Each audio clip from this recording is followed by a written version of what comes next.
Hey squids, today I'm going to show you how I did my kitchen tile countertop. As you guys know, I was thinking about adding a granite countertop, but it was getting a little bit too expensive. So I got these tiles. They are kind of like this marble-ish sort of look, and they do have a bull nose tile to them that is a little bit easier to add in, but you can see they're not too terrible looking, and all of these tiles for this countertop cost me about $185. And they come in these rectangular sort of formats, as you can see, and I think it's going to end up working, looking pretty good. Um, so I kind of have to play around with it a little bit because my counter does like a weird thing, and I've never done this before. So my father's going to help me with this, and we are going to get started on this project. So right now I'm like trying to figure out what's the best pattern to use for the tiles. I can like either like stack them absolutely straight or stagger them like this, like a brick. And I think I am going to stagger them like this. I think that's going to look much nicer. As you can see here, I got two of these boxes, and they were more expensive than I thought. When I walked, and I got these at Lowe's, by the way. They have way more choices than Home Depot. But you can see that vein pattern. And it's a little bit glossier than marble. They did have marble tiles, but I didn't think the marble tiles looked as good.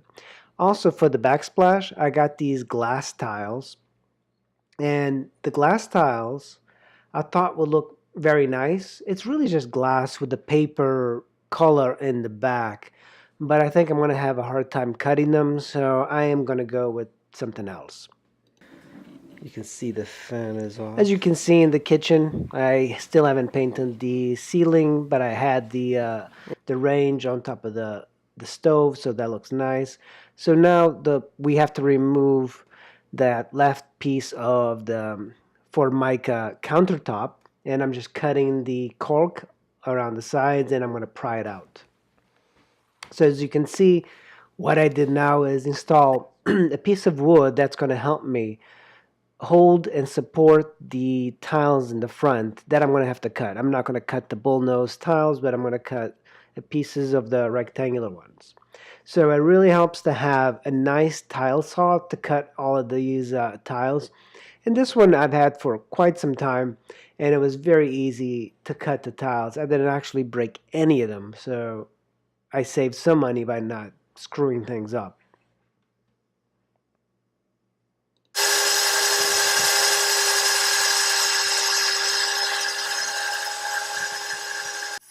My father's got a whole lot more experience, so he cut a few as well.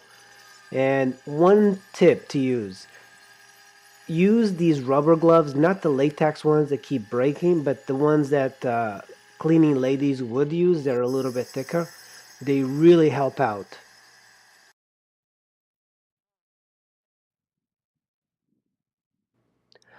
The last time I did tile work in the basement, cutting in the middle of winter, it was like so cold that the water in the tile cutting machine just kept freezing, and I had to keep pouring hot water on the tile just to keep it from clogging up the pump.